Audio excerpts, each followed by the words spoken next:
14, 22 em diante, nós lemos assim: Logo a seguir, compeliu Jesus os discípulos a embarcar e passar adiante dele, para outro lado, enquanto ele despedia as multidões. E despedidas as multidões, subiu ao monte, a fim de orar sozinho. Em caindo a tarde, lá estava ele, só. Entretanto, o barco já estava longe, a muitos estádios da terra, açoitado pelas ondas, porque o vento era contrário. Na quarta vigília da noite, foi Jesus ter com eles, andando por sobre o mar. E os discípulos, ao verem-no andando sobre as águas, ficaram aterrados e exclamaram: É um fantasma! E tomados de medo, gritaram. Mas Jesus imediatamente lhes disse: Tende bom ânimo, sou eu, não temais. Respondendo-lhe Pedro, disse: Se és tu, Senhor, manda-me ter contigo por sobre as águas. E ele disse: Vem. E Pedro, descendo do barco, andou por sobre as águas e foi ter com Jesus. Reparando, porém, na força do vento, teve medo. E começando a submergir, gritou: Salva-me, Senhor! E prontamente Jesus, estendendo a mão, tomou e lhe disse: Homem de pequena fé, por que duvidaste? Subindo ambos para o barco, cessou o vento, e os que estavam no barco adoraram, dizendo: Verdadeiramente és Filho de Deus. Amém. Deus abençoe Desiane, Carlos, Sameiro. Deus abençoe, primo Marisete, Venial, sejam bem-vindos. Onde a tempestade está mais forte? Lá fora ou aqui dentro, no coração? Ele, Deus, quer acalmar a tempestade no mar, mas quer primeiro acalmar a tempestade do nosso coração.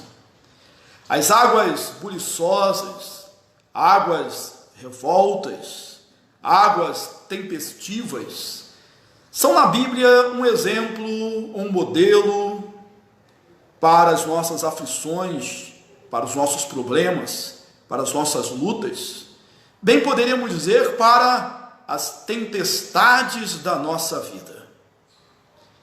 O escritor e pastor Max Lucado, ele compara uma tempestade no mar da Galileia como um lutador de sumô mergulhando de barriga numa piscina de criança.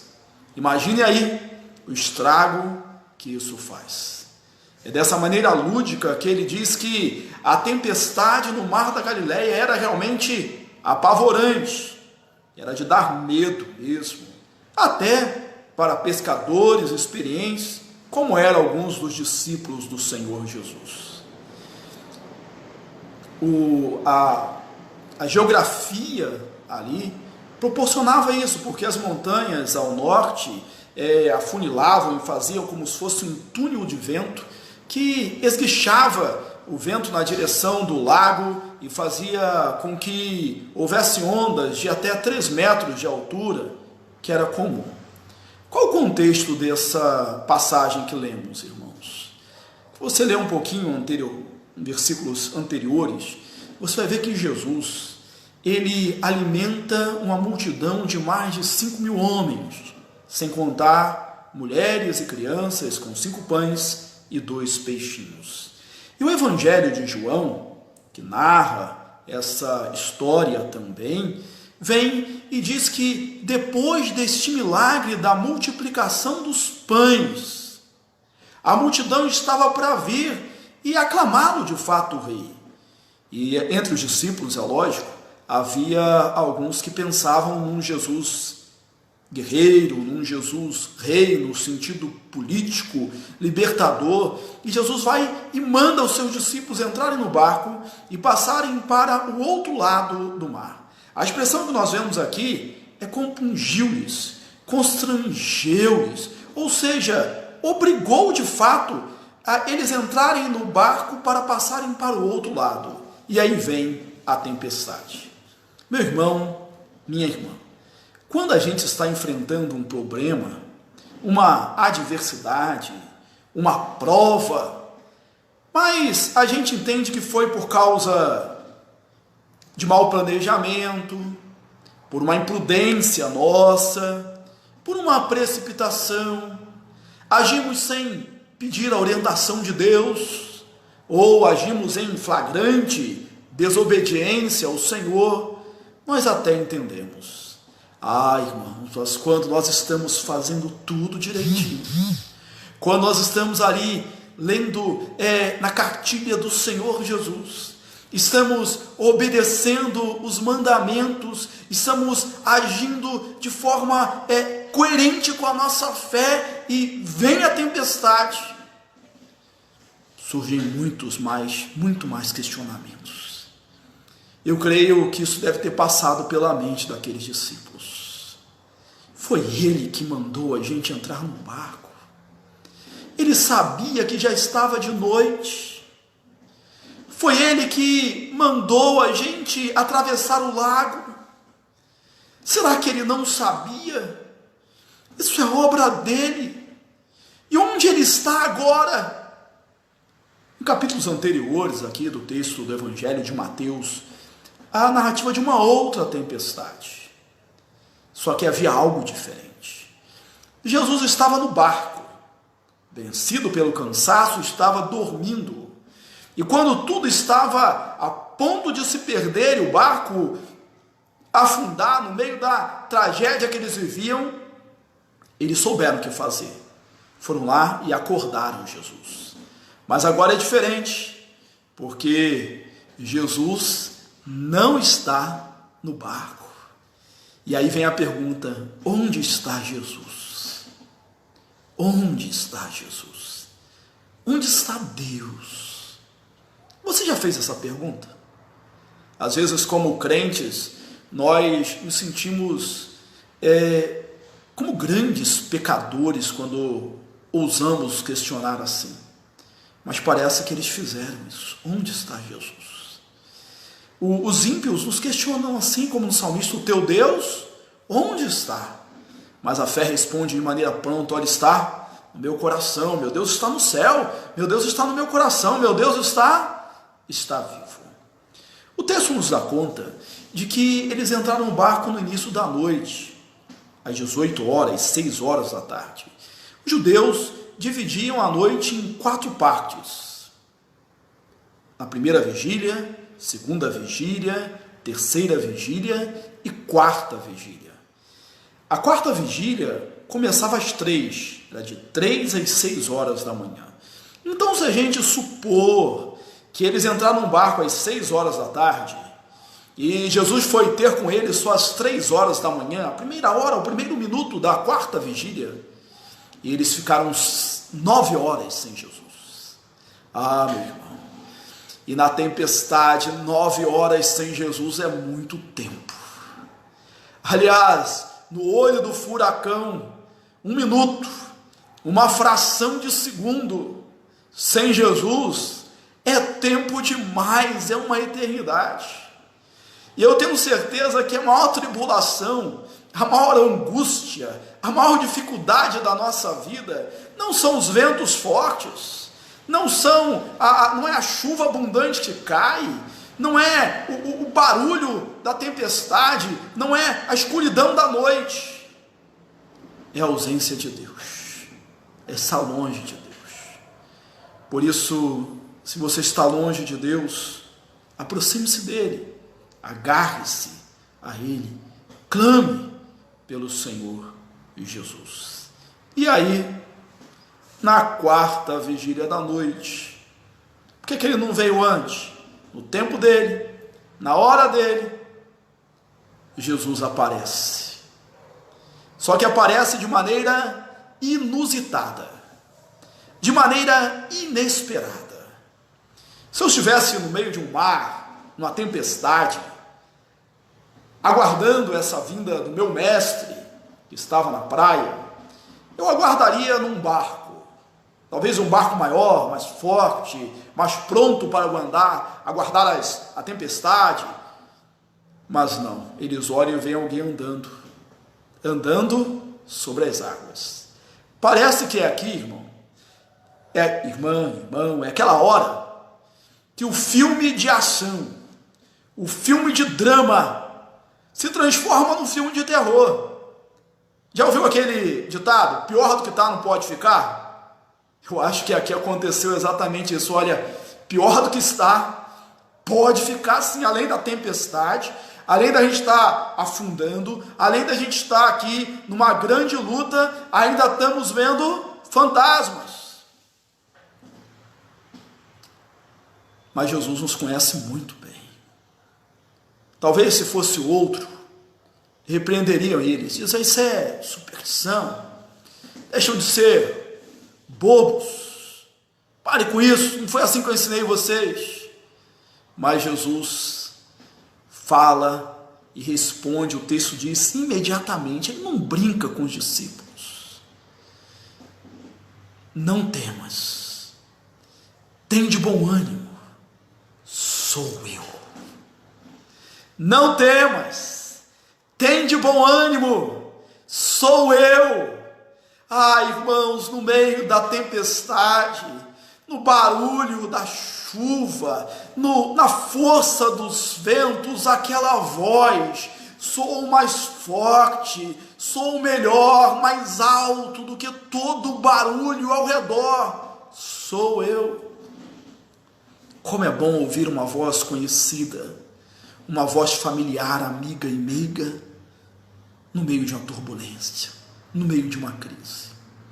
Eu sou pai de 2 crianças, a Raquel e o Abraão, e às vezes, quando eles estão dormindo, um tem pesadelo, acorda chorando, chamando pai, chamando mãe, e a gente vai lá no quarto e abraça e diz, é o papai,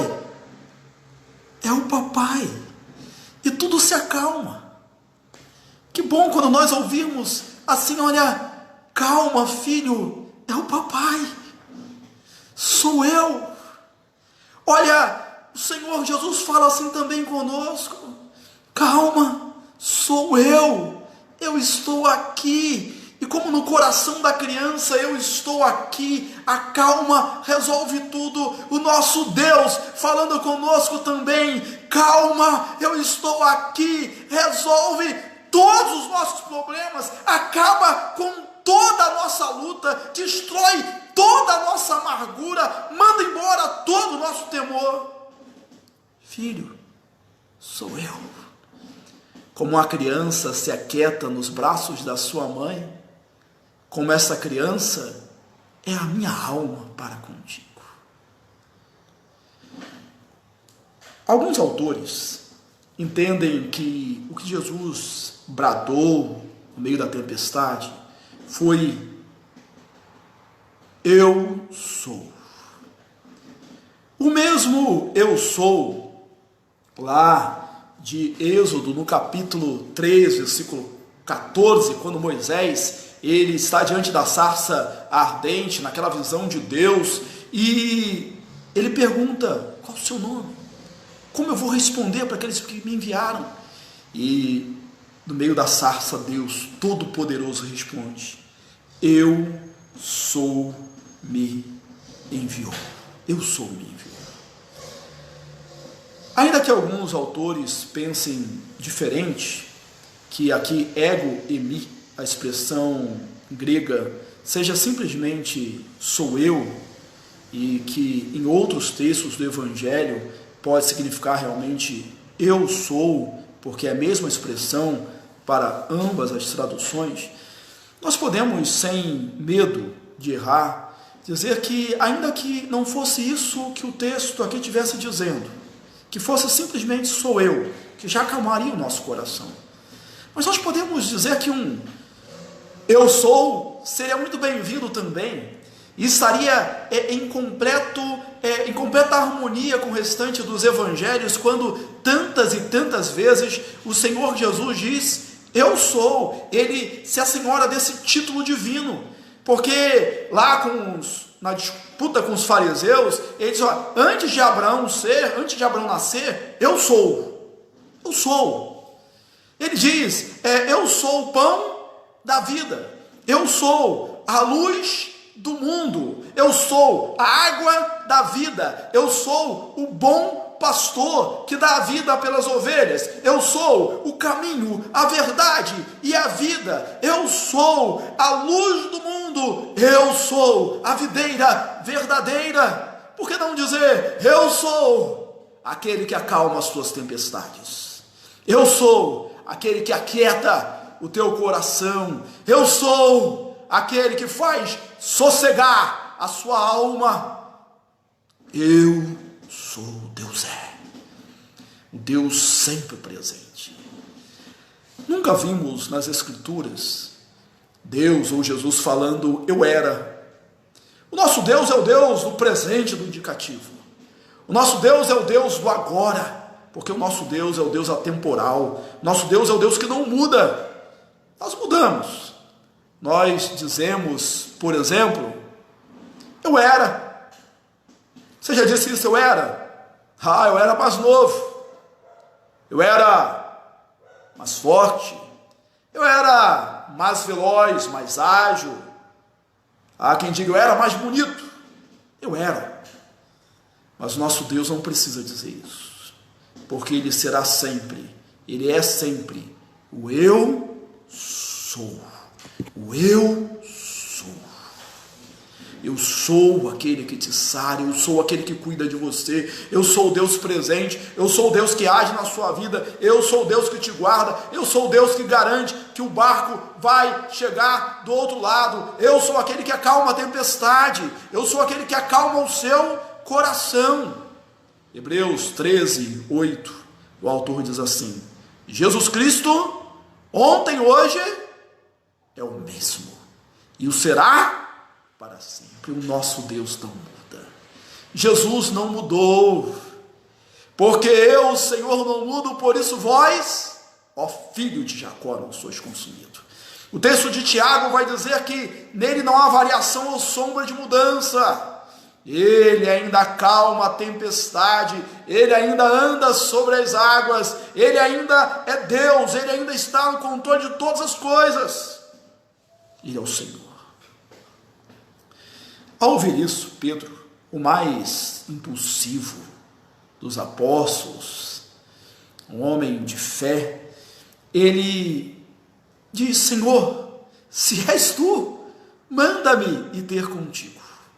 Manda-me ter contigo sobre as águas. E Jesus diz, vem. Jesus vem.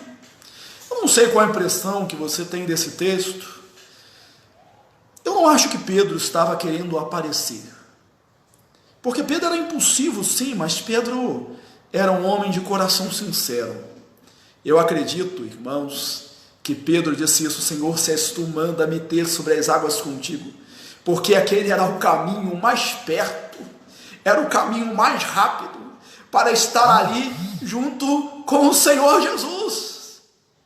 E olha, mesmo quando ele fracassa na fé, mesmo as derrotas de Pedro são sucesso, são vitórias, porque quando ele cai, quando ele afunda, ele se agarra mais forte ao Senhor Jesus. E Jesus diz, quando ele está afundando e clama, Senhor, salva-me, porque ele havia reparado ali na força da onda, na violência da tempestade, e Jesus estende imediatamente as mãos e ergue o apóstolo. Meu irmão, minha irmã, um homem santo não é aquele que nunca cai. O homem e a mulher santos são aqueles que quando caem se agarram mais firme a Jesus e são levantados por ele. Nosso coração pode temer, a gente pode fraquejar também, como Pedro. Mas se ele, Pedro, que andou e viu milagres, tantos milagres do Senhor, teve medo, às vezes nós tememos também, mas sempre podemos ter certeza que as suas mãos estão ali para nos levantar, para nos erguer. Levanta-te, ó homem de pequena fé. É melhor pouca fé do que fé nenhuma. E ele ergueu o apóstolo Pedro.